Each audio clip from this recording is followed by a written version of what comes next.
ချိန်ရတခုကအခုကျွန်တော်ပြောရမယ် Bluetooth speaker ရဲ့အပိတ်ဖွင့်တန်းဗျာတခြား Bluetooth speaker နဲ့လုံးဝမတူဘူးဘယ်လိုတန်းလဲဆိုရင်ဒီလိုမျိုးတန်း Discovering your device is connected. Goodbye. အရန် premium ဆက်နေဒါကတော့ဗျာ Bugani ကနေထုတ်ထားတဲ့ Bugani Brave Pro Bluetooth speaker ပါအခုကျွန်တော် video လုပ်ရမယ်ဗျာဒီ Bugani Brave Pro speaker ကို Bugani ကုမ္ပဏီကနေပြီးတော့ကျွန်တော် contact လုပ်ပြီးတော့ပို့ပေးထားတယ်ဆိုတော့ဒီ speaker အကြောင်းအသေးစိတ်ကိုကျွန်တော်ခု video ရဲ့ caption ဒါမှမဟုတ် YouTube ဆိုရင် description မှာဗျာအသေးစိတ်ကျွန်တော်ရေးပေးပါမယ်ဆိုတော့ဒီ speaker အကြောင်းကိုသိချင်တယ်ဈေးနှုန်းပါညာကိုသိချင်တယ်ဆိုရင်အဲ့ link မှာတွားပြီးတော့ကြည့်လို့ရတယ်ဆိုတော့ဗျာအခုကျွန်တော်ဒီ Bugani Brave Pro speaker ကိုကျွန်တော်သုံးနေရဆိုရင်အချိန်လပိုင်းလောက်ကိုရှိပါလို့ပြောလို့ရတယ်အဲ့လိုမျိုးဗျာလာပိုင်းလောက်ကျွန်တော်သုံးမိတဲ့အချိန်မှာကျွန်တော်ဒီ Bluetooth speaker ကိုတခြားပေါ့ mainstream ဒီ JBL တို့တခြား brand speaker အစားမှာတချို့နေရာတွေမှာကျွန်တော်ပုံပြီးတော့သဘောကျတဲ့ပိုင်းတွေရှိတယ်။ပထမဆုံးအနေနဲ့ဗျာကျွန်တော်ဒီ design ကိုကြည့်မှဆိုရင်ဒီကောင်ရဲ့ speaker size ကဗျာတော်လေးကို size ကြီးတဲ့အထက်မှာပါတယ်။ပြီးတော့ဒီ handle နေရာမှာဗျာဒီမျိုး speaker ပုံစံမျိုးလေးလောက်ထားတာမျိုးတွေပြီးတော့ကမ်းတာအစားဗျာတော်လေးကိုအဆင်ပြေပြေကင်လို့ရတယ်ပြီးတော့ကျွန်တော်ရထားတဲ့အရောင်ဆိုဗျာဒီကောင်အပြရောင်ရယ်ပြီးတော့လိမ္မောရောင်ရယ်ကိုဆက်ပြီးတော့ထုတ်ထားတယ်။ Bugani Brave Pro ရဲ့ဒီ website မှာဆိုလဲဒီကောင်ကရနိုင်တဲ့အရောင်တွေဗျာတခြား color တွေကိုလည်းတော်များများထုတ်ထားတာမျိုးရှိတယ်အပြင်နေအများနဲ့ယူပါဖို့ကတော့ဗျာ portable တိတ်ပြောမဖြစ်ဘူးဒါပေမဲ့ကိုယ့်အိမ်မှာဗျာတကယ်တနေရာမှာ AC ထားမယ်AC ဗျာနားထောင်မယ်ဆိုရင်တော်လေးကိုမိုက်တယ်တကယ်လို့ဗျာကိုကခီးပါတွားလို့ပြင်သွားခြင်းနဲ့ဆိုလဲအခုလိုမျိုးဗျာဒီ handle ပါတာတခုကတော်လေးကိုအဆင်ပြေတယ်ပြီးတော့ဒီ speaker design ကိုဗျာကျွန်တော်ကြည့်မှန်ဆိုရင်ဒီကောင်မသိရဗျာ party speaker နဲ့တွားပြီးတော့တူရဲဒါပေမဲ့ဒီ speaker ဗျာ party speaker ပုံစံမျိုးထက်တချင်းနားထောင်ဖို့ဗျာထူးထူးဖြင့်တချင်းအေးလေးတွေနားထောင်ဖို့ပို့ပြီးတော့ရည်ရွယ်ထားတဲ့ speaker လို့ပြောလို့ရတယ်ဒီကောင်မှာတုံးထားရဗျာဒီ mesh design တွေရဲ့ပြီးတော့ဒီ lemon essence color ရဗျာဟိုပြောရင်ဗျာတခြား speaker တွေနဲ့ရှင်တော့တော်လေးကိုကွဲထွက်ပြီးတော့ unique ဖြစ်တဲ့အထက်မှာတော့ပါတယ်ပြီးတော့ကျွန်တော်ဆိုရင်ဒီ Bluetooth speaker ဗျာ300ဆိုရင်အချိန်2လကျော်3လလောက်ကိုရှိပါပြီအဲ့လောက်တုံးပြီးရအောင်မှာဗျာဒီကောင်ရဲ့ base quality ဘက်မှာလုံးဝအသက်တိုင်းပဲလုံးဝဘာမှပြစ်ချက်မရှိဘူးတော်လေးကိုဗျာ base quality ကောင်းတဲ့ထဲမှာပါတယ်ပြီးတော့ဒီကောင်ကဗျာ IP85 rating လည်းပါတယ်ဆိုတော့ကျွန်တော်ရေကူးကန်နေပါမှာဗျာတော်တော်ရေးဆိုတာပါညာကိုလည်းကောင်းကောင်းခံနိုင်ရရှိတယ်။မှန်တမ်းပြောမယ်ဆိုရင်ဒီ Bugani Brave Pro speaker ရဲ့ design ကဗျာဟိုလူတိုင်းတော့ကြိုက်ချင်မှကြိုက်မယ်ဒါပေမဲ့ကျွန်တော်ဗျာခုလိုမျိုးလပိုင်းလောက်ကိုတုံးနေဖြစ်တာကဒီကောင်မှဗျာအချက်တစ်ချက်ကိုကျွန်တော်တော်လေးကိုသဘောကျအောင်ပါတယ်။အဲ့ဒါဘာလဲဆိုရင်ဒီ Bluetooth speaker ရဲ့ audio quality ပိုင်းဘာကြောင့်လဲဆိုတော့ဒီ Bugani Brave Pro speaker ကဒီ size ကြီးရဲ့အပြင်ဒီကောင်ရဲ့ audio တန်ထွက်အားက160 watt ထိကိုထုတ်ပေးနိုင်တယ်။ဒါကဗျာကျွန်တော်ရှေ့မှာ ready လုပ်သွားလို့ရဒီ Xiaomi ရဲ့ Xiaomi Sound Party speaker လိုမျိုးနဲ့ရှင်းမယ်ဆိုရင် Xiaomi Sound Party speaker ဗျာ50 watt ပဲ support လုပ်တယ်အခုဒီကောင်က160 watt ဆိုတော့ကျွန်တော်ဒီ Xiaomi Sound Party 3လုံးစာလောက်ကိုဒီကောင်ကအတန်ကောင်းကောင်းထွက်နိုင်တယ်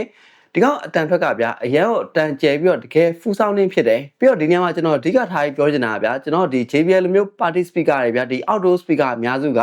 bass တန်အတွက်ကိုဗျာပို့ပြီးတော့ဦးစားပေးရဲဒီ bass mode တွေပါဆိုလဲဗျာတိတန့်ထည့်ထားတယ်လုံးဝဗျာတချင်းကိုလုံးဝအတန်တုံးတုံးတိုင်းနဲ့ဗျာဒီ bass တန် heavy ဖြစ်တဲ့အတန်အတွက်ကိုဦးစားပေးတယ်အခုဒီ Bugani Brave Pro speaker ကအဲ့လိုပိုင်းကိုလုံးဝမတွားထားဘူးဒီကောင်ရဲ့ speaker ကဗျာသူ့ website မှာကိုယ်တိုင်ကဒီကောင်က just တချင်းတွေကိုပြတ်ကိုဗျာတိတန့်ရေးထားတယ်လုံးဝ high res ဒီ Bluetooth audio ဗျာ high res wireless နဲ့နားထောင်လို့ရအောင် support လုပ်ပေးထားတယ်အတိတ်ဗျာကျွန်တော်ဒီ Bugani Brave Pro speaker ကိုတချင်းနားထောင်ဖြစ်တဲ့ဆိုရင်ကျွန်တော်ဒီ bass heavy ဖြစ်တဲ့ဗျာဒီဘယ်လိုပြောမလဲ hip hop တွေ EDM တွေအဲ့လိုတချင်းတွေထက်လုံးဝ slow ဖြစ်တဲ့ဗျာဒီ jazz တချင်းတွေဒါမှမဟုတ် acoustic တွေ vocal ဦးစားပေးထားတဲ့တချင်းတွေအဲ့လိုတချင်းတွေကိုနားထောင်မယ်ဒါမှမဟုတ် video တွေပါကြည့်မယ်ဆိုရင်ဗျာဒီကောင်ရဲ့တန်ထွက်ကတော်လေးကိုဗျာနားထောင်လို့ကောင်းတယ်ဟိုပြောမယ်ဆိုရင်ပို့ပြီးတော့ smooth ပို့ဖြစ်တယ် audio by space တွေကိုပြောမယ်ဆိုရင်ဒီကောင်ကဗျာ4 inch ရှိရဲ့ subwoofer နှစ်ခုကိုထည့်ပေးထားတယ်ပြီးတော့ဒီ Twitter ဆိုလဲဒီကောင်နှလုံးပါမယ် Bluetooth ဘိုင်းမှာဆိုလဲဒီကောင် Bluetooth 5.3 ကိုတုံးပေးထားတယ်တကယ်လို့ပေါ့ကိုကဒီ Bugani Brave Pro speaker ကိုဗျာနှလုံးတုံးမယ်ဆိုလဲဒီကောင်က TWS အနေနဲ့ဗျာ stereo mode တွေနဲ့နားထောင်လို့ရမယ်အခုဒီ Bugani Brave Pro ရဲ့တန်တော့ကိုတော့ဗျာကျွန်တော်တချင်းတချို့နည်းနည်းလေးဖွင့်ပြပြီးတော့ဆက်ပြမယ်ဒါပေမဲ့ဒီနေ့မှာကျွန်တော်တခုပြောမှာကအခုဒီ speaker ရဲ့တန်တော့ကိုဗျာကျွန်တော်ဒီ mic နဲ့ဆက်နေဆိုပေမဲ့ကျွန်တော် mic ကဗျာ DJI mic mini လုံးဝ professional mic level မဟုတ်ဘူးပြီးတော့ဒီ video ဗျာကျွန်တော် YouTube တွေဒါမှမဟုတ် Facebook တွေမှာတင်မှာဖြစ်တဲ့အတွက်ကြောင့်ဒီ audio ဘိုင်းမှာဗျာပြန်ပြီးတော့ compress လုပ်တာမျိုးရှိကောင်းရှိလိမ့်မယ်ဆိုတော့ audio တန်ထွက်ကဗျာကိုယ်တိုင်နားထောင်လို့မျိုးတော့ရန် full sounding ဖြစ်မှာမဟုတ်ဘူးဒါပေမဲ့ဘယ်လိုမျိုးတန်ထွက်လဲဆိုတော့ကျွန်တော်နားထောင်လို့ရအောင်လို့တချင်းတွေတချို့ဖွင့်ပြပေးမယ်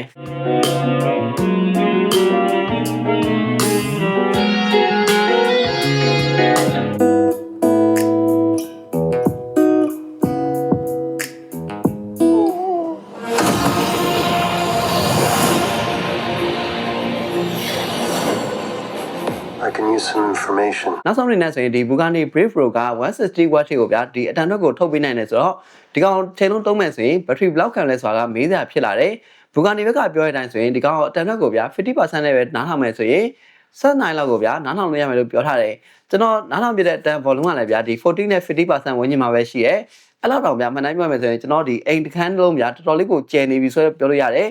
အဲ့လောက်နဲ့နားထောင်ရင်ကျွန်တော်နားထောင်တာဗျာ8နာရီနဲ့10နာရီဝန်းကျင်လောက်ရတယ်ဆိုတော့ Bugatti ကပြောလို့မျိုးဒီကောင်ရဲ့ battery life ပိုင်းမှာဗျာကျွန်တော်တနေ့ကုန် AC နားထောင်လို့ရတယ်တခါလေတချို့ရက်တွေဗျာတိတ်မတုံးပြဘူးဆိုရင်2ရက်လောက်မှတခါအားသွင်းရုံပဲအားသွင်းမဲ့ဆိုတော့ဗျာဒီကောင် USB-C ကိုတုံးပေးထားတယ် USB-C ကနေအားသွင်းမဲ့ဆိုရင်ဒီကောင်တခါအားသွင်းရင်0 to 100% အပြည့်ကိုအားသွင်းမဲ့ဆိုရင်ဗျာဒီကောင်4နာရီဝန်းကျင်လောက်တော့ပေးရတယ်တကယ်လို့ကိုက Bluetooth မတုံးချင်ဘူးဆိုရင်ဒီကောင်မှာ 3.5mm audio jack လည်းထည့်ပေးထားတယ်ဒါဖြစ် Good TV ကိုလုပ်ဖြစ်တာကဗျာကျွန်တော်ဒီကိုယ်တိုင်တုံးနေဖြစ်တဲ့ Bugatti Brave Pro speaker လေးကြောင်နည်းနည်း highlight ပြန်ပြီးတော့လုပ်ပေးတာပါဒီ speaker လိုမျိုးဗျာကျွန်တော်အမြင်မှာဆိုရင်ဒီ bass heavy ဗျာလုံးဝ party speaker တွေမဟုတ်ဘဲနဲ့တကယ်လို့ဗျာအတန်ထွက်ကောင်းကောင်းနဲ့ဒီ smooth ဖြစ်နဲ့ပုံမှန်တချင်းတွေပုံမှန် view တွေဗျာလုံးဝကောင်းကောင်းနားထောင်လို့ရတဲ့ Bluetooth speaker မျိုးတွေထပ်ပြီးတော့ရှိတဲ့နယ်လို့တော့ကျွန်တော်မြင်တယ်အခုဒီ Bugatti Brave Pro speaker ရဲ့ဈေးနှုန်းတွေရဲ့ပြီးတော့ဒီကောင်မှာပါတဲ့ feature တိတ်စိတ်ကိုသိကျင်နေဆိုရင်ကျွန်တော်ပြောထားတဲ့ဒီ link တွေမှာတွားပြီးတော့ဝင်ကြည့်လို့ရတယ်နောက်ထပ် video တွေမှာလည်းကျွန်တော်ကိုယ်တိုင်သုံးနေပြတဲ့ဒီ gadget တွေရအောင်ထပ်ပြီးတော့ video တွေလုပ်ဖို့ရှိတဲ့အတွက်ကြောင့်အခု Tech Gadget channel လေးကို like and subscribe လုပ်ပေးထားဖို့လည်းကျွန်တော်ဒီကနေပြီးတော့တောင်းဆိုလိုက်ပါတယ်